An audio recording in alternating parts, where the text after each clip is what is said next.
They say betrayal hurts most when it comes from the ones you protected. But I wasn't prepared for how cold it would feel when it came gift-wrapped in applause. I was standing near the back of the ballroom, far from the flower arches and champagne towers, watching Rachel glide across the parquet floor in her ivory dress. 22 years of band-aids, bedtime stories, and ballet rehearsals had led to this moment. I wasn't her biological father, but I was the one who drove her to swim practice at 5 a.m., filled out FAFSA forms, held her through 2 breakups, and paid for the entire wedding. I didn't need a spotlight.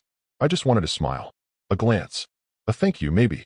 Instead, her mother, Monica, clinked her wine glass and took the mic with the grace of a snake oil preacher. "Well, what a beautiful day," she began, hair sprayed to hell and voice dripping with Chardonnay-fueled bravado. "Let's raise our glasses to family, to real family." People chuckled politely. "And of course," she added, turning toward me without even looking, "let's thank her father. You know, her real one, and not just the stepdad who tagged along all these years." Scattered laughter. The kind people offer when they're too polite to gasp. I didn't move, didn't flinch. I simply placed my glass down, adjusted my cuff, and walked out the double doors. Quiet, polite, like a damn ghost at my own daughter's wedding. I don't need to tell you what it feels like to be erased by people who wouldn't have made it this far without you. Some of you already know. And if you've made it this far into the story, take a second to follow along. Over 90% listen without subscribing, and every single one helps our team bring these stories to life with more care, more power. It keeps us going. Back outside, the air was cool. The kind of chill that doesn't sting, just reminds you you're alive. I walked past the valet stand, down the street, not even sure where I was going. My hands didn't shake. I wasn't angry. I was done. It's a strange thing, realizing you're the only adult in a room full of people clapping for lies. I didn't have a ride. My suit jacket was too thin, but I walked anyway, down the long sidewalk past rows of black SUVs and flower delivery vans. That's when I heard someone behind me call out, calm, deliberate, "Sir." I turned. He was older, late 60s maybe, lean, gray hair neatly parted. Sharp suit, wedding program still in hand. The kind of man who didn't need to raise his voice to own the room. He walked up beside me like we'd known each other for years. "I'm Franklin," he said, "father of the groom." I nodded. He looked down the sidewalk, then back at me. "Walk with me." There was no pity in his voice. No forced sympathy. Just an observation. Like he'd seen something that made him shift entirely. We walked past a bakery that had closed for the evening, and he asked just one thing. "Don't speak to anyone yet. Let me look into something first." No explanation. No details. Just that. Then he stopped walking. "Please," he added softly. "Let me." I said nothing. Just nodded again. And that's when I realized. Someone else had been watching the cracks in the paint long before they started peeling. See, Monica thought she could rewrite the past by standing at a podium and tossing out a line.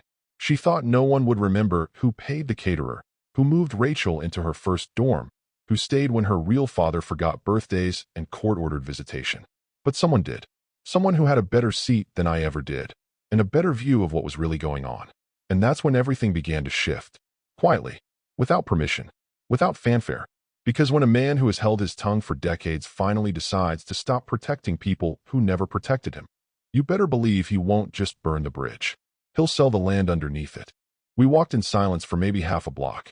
The air had that damp, post-rain feeling, like everything was clean on the surface, but if you peeled back the top layer, the rot was still waiting underneath.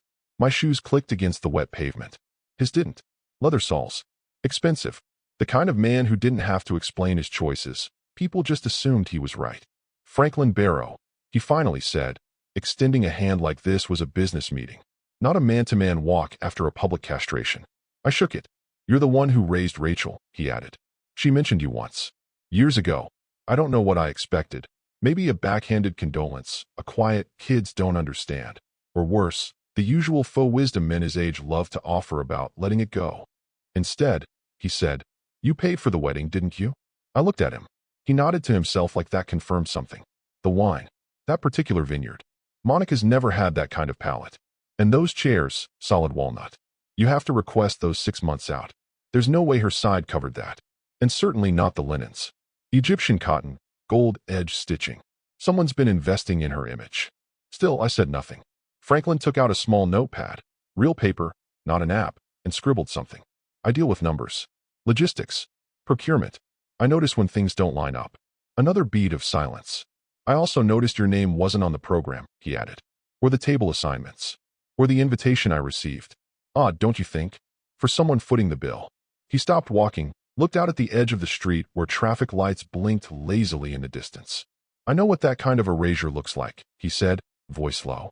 I saw it happen to my brother. His wife kept his son from him for 9 years. Told the kid his stepfather did all the raising.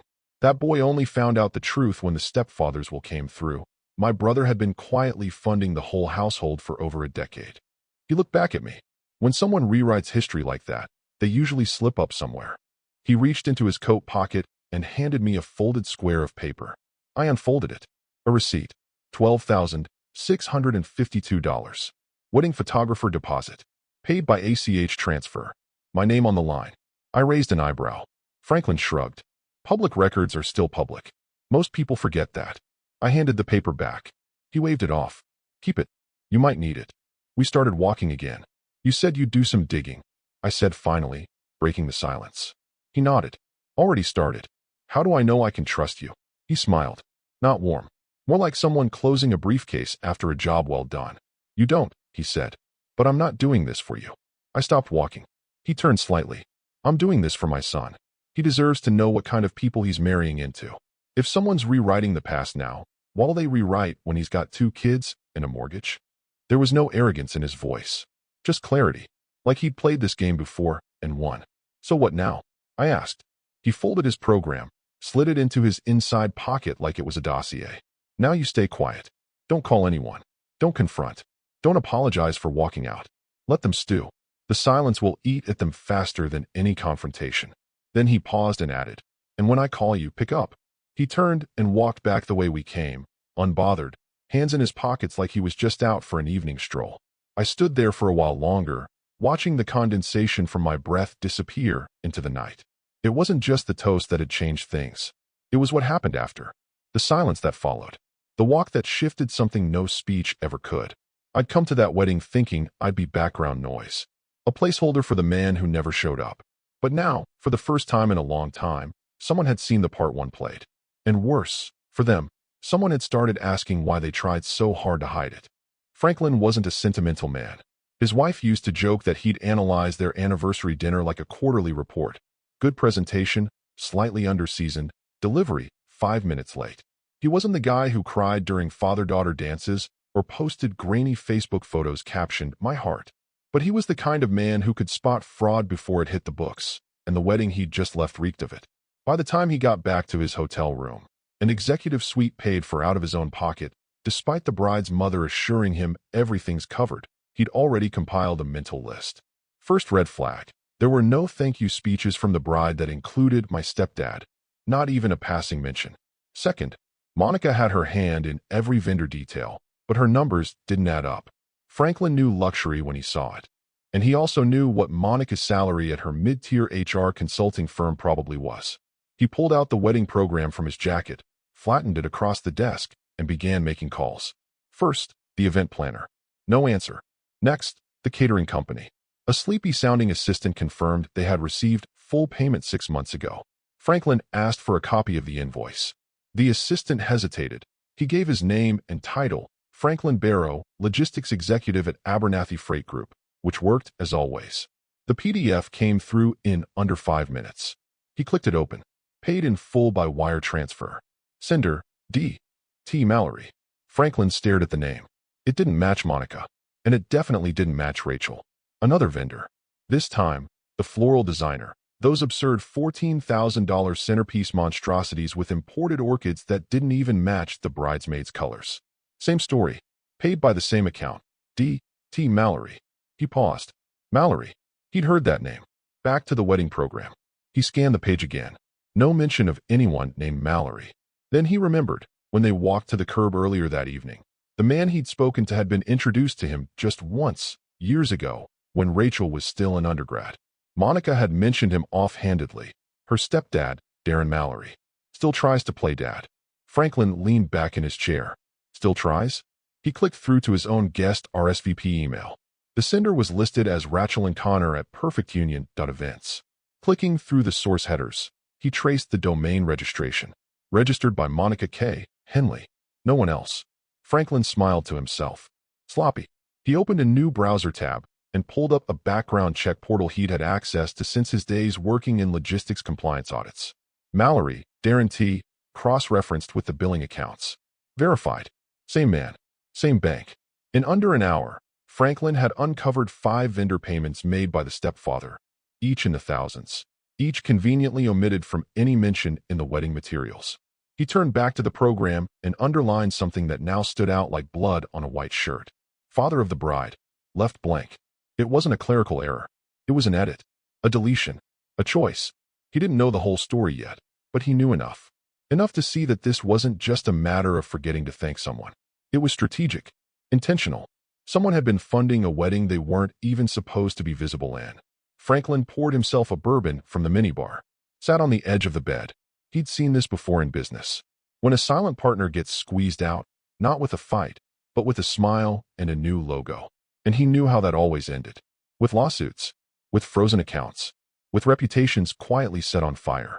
He didn't know what the stepfather planned to do.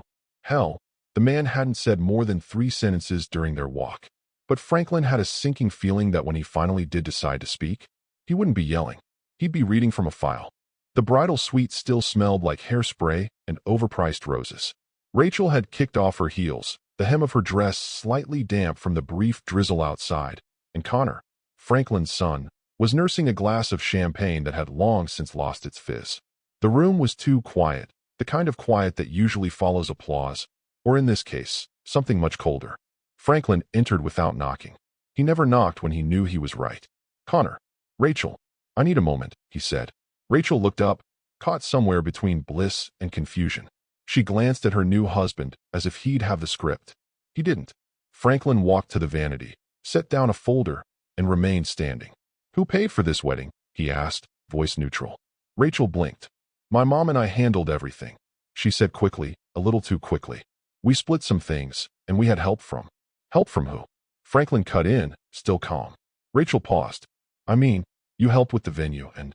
No, Franklin said, flipping open the folder. I paid for my suite, my tux, and my own dinner plate. You paid nothing. And your mother? Well, she paid for a narrative. He slid a printed invoice across the table. The florist. Then another. The caterer. A third. Photography.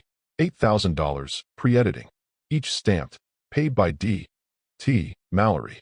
Rachel's expression faltered. She didn't reach for the papers. Just stared like they were slowly catching fire. Connor shifted uncomfortably, eyes narrowing. Who's Mallory? Your father-in-law, Franklin answered, never looking at him. Rachel opened her mouth, then closed it again. She sat down on the edge of the chaise, suddenly smaller in her lace and pearls. I don't understand, Connor said. Franklin turned to him. The man you watched walk out earlier tonight? That's Darren Mallory. Stepdad, according to Monica. According to public records, financial statements, and the IRS. He's the primary benefactor of this entire circus. And yet, he pulled out one final sheet. A page from the guest list, the one the planner had emailed weeks ago. Next to Darren Mallory's name. Handwritten in sharp black ink. Not family. Removed from formal list. Franklin let that hang. Rachel looked like she'd swallowed glass. I didn't write that, she said, too quickly. It wasn't me. Franklin raised an eyebrow. It had to be my mom, she added. She handled the RSVPs. Connor looked at her now. Really looked. You let him pay for everything, Franklin said. And then let him be excluded from the program, the photos, the toasts. Rachel, this wasn't an oversight. This was choreography. Tears welled in her eyes, but Franklin didn't soften. This is the man who put you through college. Who sent checks for your textbooks before you even asked. I saw the ledger. You had him pay for the rehearsal dinner. Then your mother makes that speech? About real family. Connor spoke, low and careful. Is this true? Rachel nodded, eyes down. Franklin took a breath. You married my son under the pretense of gratitude and tradition. But I see now it was all performance. Because the man who raised you, who stayed, you made sure he wasn't just hidden. He picked up the papers. You tried to erase him. Rachel stood abruptly. I didn't mean to. But you did, Franklin said. And the difference between an accident and a decision is repetition. He turned to leave, but paused at the door. I can't tell you what to do next. But I can tell you this. You owe that man more than a seat at the back of the room. Then, quietly. And you may find, soon, that he's not waiting to be invited back in. The door closed behind him, softly. In the silence that followed, Rachel didn't cry. She just stared at the empty chair in the corner, where a man once sat during her high school piano recitals, applauding with pride no one else thought to bring. And now, she realized, he had finally stopped clapping. Monica was exactly where Franklin expected to find her, leaning against the open bar, drink in hand, holding court among a small cluster of guests who hadn't yet figured out the wedding had turned septic. Her laugh carried that brittle sharpness of someone trying too hard to sound unfazed. Lipstick smudged the rim of her wineglass. Another Chardonnay. Third since dessert. He waited for the bartender to step away before approaching. "I'd like a word," Franklin said, tone clipped quiet. She turned, her face performing a polite smile that barely lasted a second. "Franklin," she said with feigned warmth. "What's the matter? Connor's not having second thoughts already, is he?" He didn't respond. Instead, he set a single sheet of paper on the bar beside her wineglass. "The florist invoice. Paid in full, 8 months ago," he said. "By Darren Mallory." She glanced at it, then looked back at him, unbothered. "Okay. He paid for a few things. He likes to feel useful." Franklin didn't blink. "Useful?" Monica shrugged. "He was never really close with Rachel. It's not my fault he kept trying to play dad when she didn't need one." "Right," Franklin said evenly. "Except he wasn't trying. He was doing. For over 2 decades. Paying. Showing up. Staying. What were you doing, Monica? Filling out checks with his routing number and pretending it was yours." Her face changed, just a flicker. Defensive. "He offered. Did he offer to be removed from the guest list? From the ceremony? From the family photos?" She set her drink down, slower this time. "Listen," she said, keeping her voice low. "This is my daughter's day. I'm not going to let you turn it into some melodrama." Franklin pulled out another document, the vendor ledger he'd compiled. He laid it next to the first. Catering. Photography. Decorations. Invitations. Venue deposit. All with one thing in common. Paid by a man who wasn't even invited to give a toast. Monica picked up the wineglass, tried to sip, then set it back down when she noticed her hand trembled. "You don't understand their relationship," she said, eyes narrowing. "He always made it about himself. Always tried to outshine me." Franklin stepped in closer, his voice so quiet it almost made her lean in. "If you keep lying," he said, "I'll speak. And I won't whisper." She froze. "I don't care about your little games, Monica. I care about what this does to my son. He married a woman raised on omission and performance. Raised by you. And if this continues, I will make it known, to every guest here, to every vendor, to the trustees who manage Rachel's educational grant, and to the tax auditors who'll be real interested in how someone on a mid-level HR salary threw a 6-figure wedding and claimed the deduction." Her jaw tightened. "You wouldn't." "I would," Franklin said. "And you know I can." For the first time that evening, Monica looked genuinely cornered. No more fake smiles. No more casual deflections. Just a quiet realization that the man in front of her wasn't playing the part of an upset in-law. He was reading the script out loud. The one she'd hoped no one else had a copy of. Franklin gathered the papers, folded them neatly. "I'll give you until morning," he said, "to fix what can still be fixed. After that, this becomes public. Because the man you erased may not care about your embarrassment, but I guarantee I do." Then he turned and walked away, leaving Monica alone at the bar. She didn't finish her drink. She didn't rejoin her guests. She just stared at the papers on the counter, like they were written in a language she thought she'd buried years ago, and now couldn't afford not to understand. The reception hall had the soft, surreal lighting of a dream you start to wake from. Fairy lights dangling like fireflies, jazz humming in the background, champagne flutes clinking as conversations ebbed and flowed in scripted joy. The dance floor was empty for the moment, just polished wood and shadows. A photographer crouched near the cake, capturing detail shots before the first slice. Then Franklin stepped onto the stage. No microphone check. No speech card. Just a man in a crisp navy suit who carried more gravity in his silence than most people did with the spotlight. The band trailed off mid-riff. Conversations stuttered to a halt. One by one, the guests turned their heads. Monica spotted him first from her table near the front. Her expression sharpened. Rachel was beside her, smiling toward the crowd, still believing this was a moment to remember for the right reasons. Franklin's voice cut through the room like a blade through tulle. "My name is Franklin Barrow," he began. "Some of you know me. Some of you smiled at me tonight, clinked glasses. Some of you think I paid for this reception." A few guests chuckled awkwardly. Monica's eyes flared. "I didn't," Franklin continued. "But I did investigate who did. And what I found changes things. Rachel straightened in her seat. Connor, beside her, slowly set down his drink. Franklin held up a thick manila folder and let it thud gently onto the podium. This wedding, he said, was funded, almost entirely, by the man you watched walk out of here earlier this evening. The man listed nowhere in the program. The man called not family in a speech that was, frankly, one of the ugliest things I've witnessed at an event meant to honor love. Gasps and murmurs rippled across the tables. He opened the folder and began laying down the documents. Florist, $12, $500. Paid by Darren T. Mallory. Catering, $28,000. Paid by the same. Photography, decor, music licensing, rehearsal dinner, even the embossed invites on your tables, paid. All of it. Every check written, every transaction signed, by the man deliberately excluded from the very celebration he made possible. Rachel stood up. Franklin, wait. He held up a hand. I'm not finished.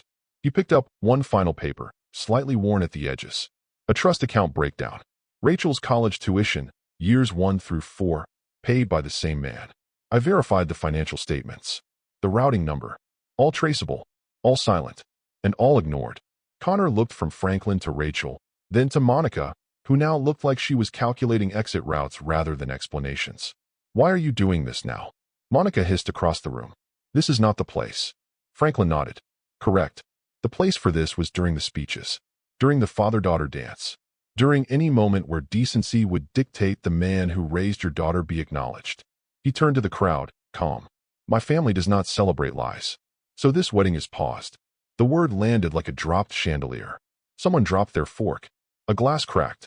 The DJ slowly removed his headphones. Rachel stepped forward, face pale. Please, she said, her voice barely above a whisper. Don't ruin this. Franklin looked at her, really looked. Not with cruelty, not even judgment. Just the clear eyes of a man who'd lived too long to be tricked by lace and lighting. I didn't ruin this, he said. You did. When you cut out the man who built all of this. And now, he gathered the final document, tapped it once against the podium, and placed it at the top of the stack. Now watch what falls. He left the folder there, walked off the stage. No applause, no music, just silence that stretched, heavy and slow, across a room where love had been the performance, and truth had just taken the mic.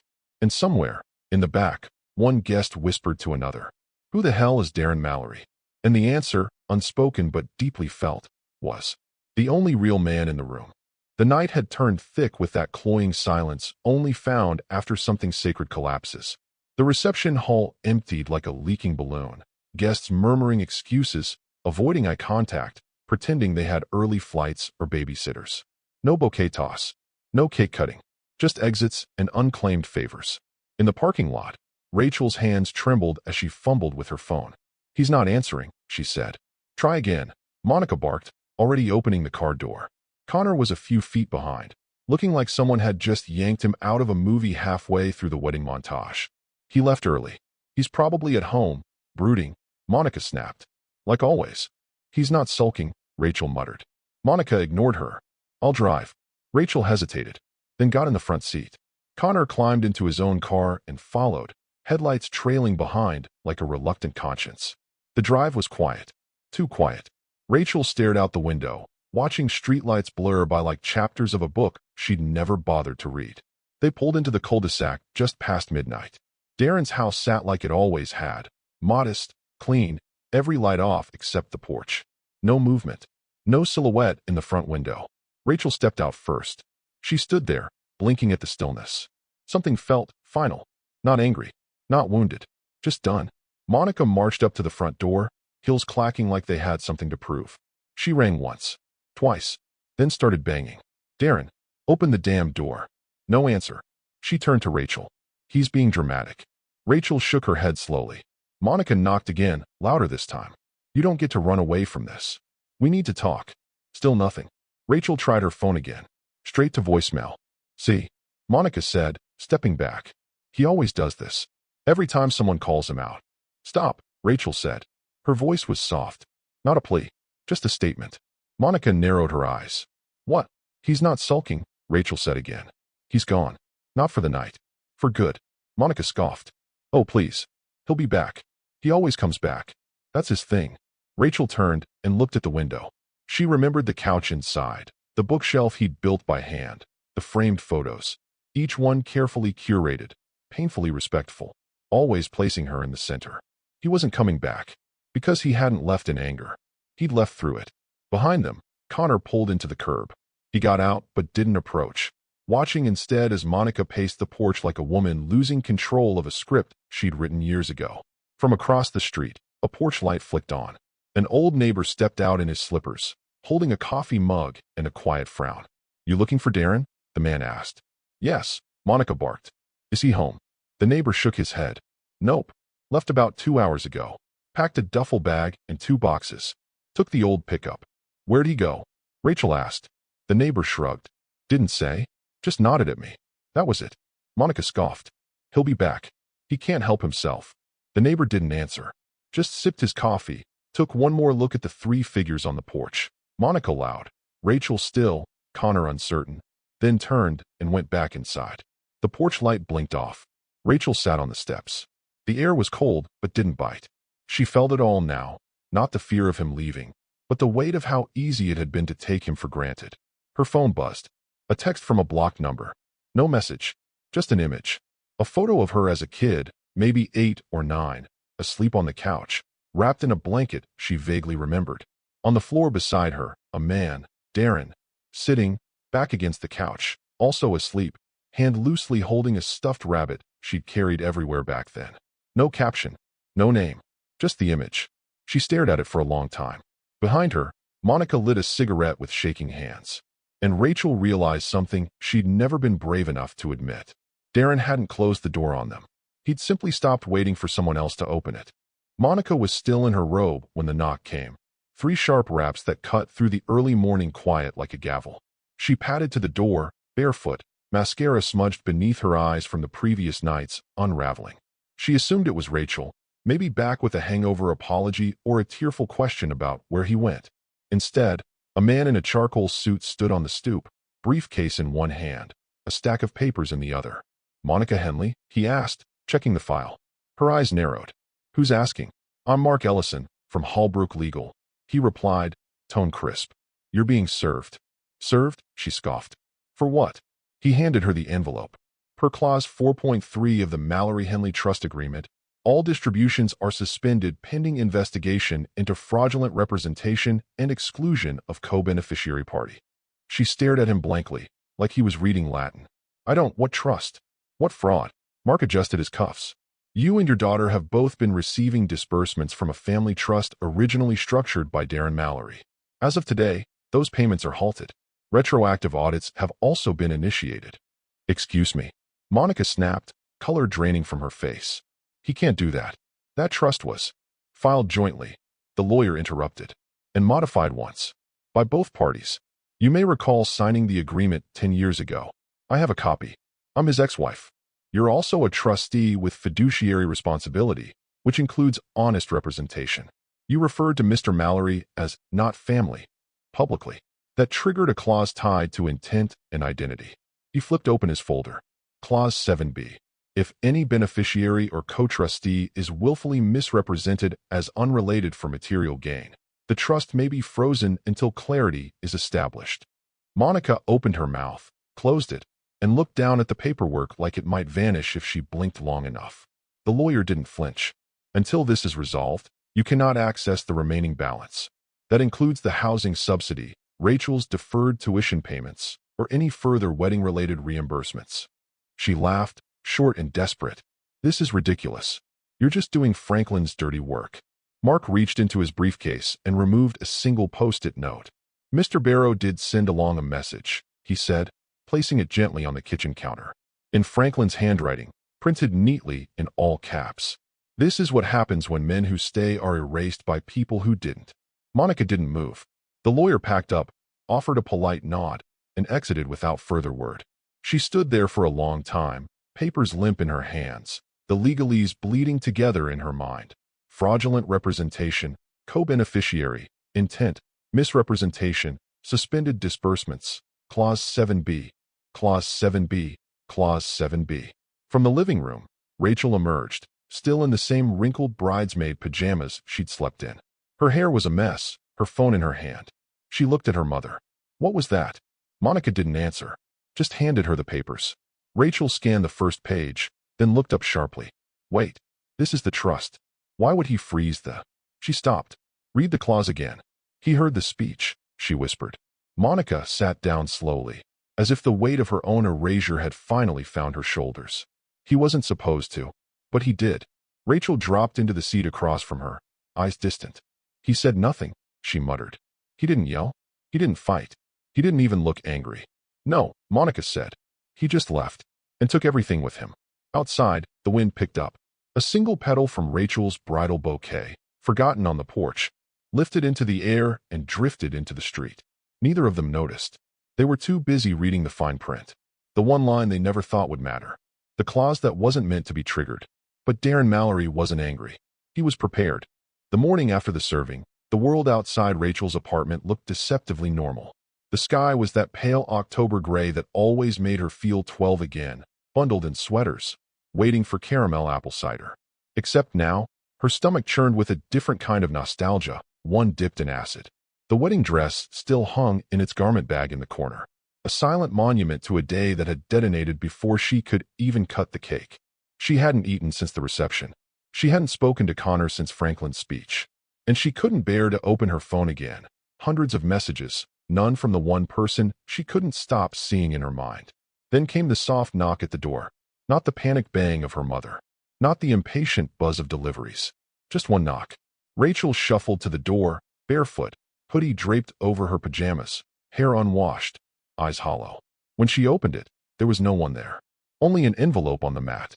No postage. No name. No return address. Just a simple white envelope, thick with age, the kind you'd find in a drawer of old memories. She picked it up and opened it slowly. Inside was a single photo. She was maybe 4 years old in it, a little thing with messy bangs and Velcro sneakers. Sitting on Darren's lap, giggling, one hand wrapped around a plastic toy microscope. Behind them, the giant T-Rex skeleton from the State Science Museum loomed. She remembered that day, barely. She'd spilled juice on her socks and cried when the planetarium lights went dark. Darren had carried her the whole way home, humming the same off-key tune he always used when she was afraid of the dark. Beneath the photo was a small, folded note in his handwriting. Block letters. Clean. No emotion in the shape of the letters, but too much in the space between them. I gave everything, even when I wasn't asked. What you took wasn't money. It was meaning. No name. No sign-off. Not even the familiar D he used when scribbling lunch notes during school field trips. She stood there, letter in hand, as her knees gave out and she slid down the wall, landing on the floor in a pile of silence. She hadn't realized it until now, but the apology she had rehearsed for him over and over since that night wasn't going to matter, because he wasn't waiting to hear it. He wasn't angry. He was finished. That note wasn't a message. It was a final entry, a log-off, a record-keeping footnote left for someone who failed to understand the currency she'd been given until after the bank closed. She sat on the cold tile floor for nearly an hour. At some point, Monica called. She didn't answer. At some point, Connor texted. She deleted it before reading. The only thing she looked at again and again was the photo. Her on his lap, joy unfiltered, arms thrown around him like gravity itself was a game. She hadn't known then what he was giving her. Stability. Presence. A quiet kind of love that never needed the spotlight, just a seat at the back of the room. And when the moment finally came to thank him, to honor that years-long sacrifice, she had let her mother take the mic and said nothing. Now, there was nothing left to say. No number to dial. No location to visit. No moment to undo. Just the photo. And the truth that she hadn't been robbed. She had thrown it away. And the worst part? She only now understood what she'd had. At the exact moment it was too late to give it back. The ballroom was smaller than the wedding venue but far warmer, wrapped in the soft amber glow of purpose rather than performance.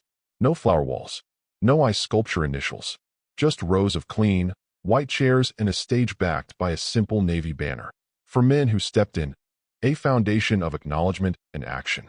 The guests were a quieter crowd. Donors, social workers, educators, and men with tired eyes who rarely got thank yous for doing what others had abandoned. Some wore suits. Others, flannel and calluses. None of them smiled easily, but they all listened. Franklin stood at the podium with his reading glasses halfway down his nose, not for effect, but because he was getting older and didn't care about appearances anymore. In the third row, near the aisle, sat a young man with a scar just visible above his collar. Former foster kid, first in his family to make it to college. 2 seats down, a retired mechanic who had raised his ex-girlfriend's son as his own for 16 years until the boy joined the Navy and sent him a Father's Day letter from Guam. And near the back, half in shadow, sat Rachel. Alone. No name tag. No table assignment. She wasn't listed among the RSVPs, but she came anyway. Not to speak. Not to be seen. Just to witness. She hadn't seen Darren since the letter. Hadn't tried again. Hadn't responded when Franklin forwarded her a copy of the Foundation's filing, complete with the freezing of the trust, its redirection into a nonprofit built in Darren's name, and the formal dissolution of her status as beneficiary. She didn't contest it. What would she even say? Now she sat quietly, hands folded in her lap, watching a stage that didn't belong to her anymore. Franklin cleared his throat. This foundation, he said, is not a story of revenge. It's not even a story of justice. It's a story about silence. Murmurs. A few heads turned. For too long, men who weren't official, who didn't share blood or last names, have done the work that others left behind. Diapers. Tuition. Late-night emergency room visits. Holding tiny hands during court dates for custody battles they weren't even part of. He glanced at the edge of his notes. And for that, most of them got nothing. Not even a line in the thank you speech. The air went still. Rachel didn't move. Franklin turned the page. This foundation is funded entirely through a trust originally intended for a wedding. It will now provide scholarships, legal aid, and emotional support for men who stepped into fatherhood when no one else would, and were later told they didn't matter. Rachel blinked hard. Franklin set his notes down, picked up a single sheet of paper. The mission statement, as requested by our founding donor, reads as follows. He looked out across the room, not at Rachel, straight past her. This is for the men who didn't walk away until they were pushed. Silence. Then a low wave of applause, slow, sincere, like something sacred being acknowledged for the first time. Rachel didn't clap. She couldn't. Her hands were clenched in her lap, gripping the fabric of her dress so tightly her knuckles ached. Franklin stepped down from the podium and shook hands with the young man in the front row, then the mechanic, then the social worker from Baltimore who raised 3 of her brother's children. He never looked toward the back.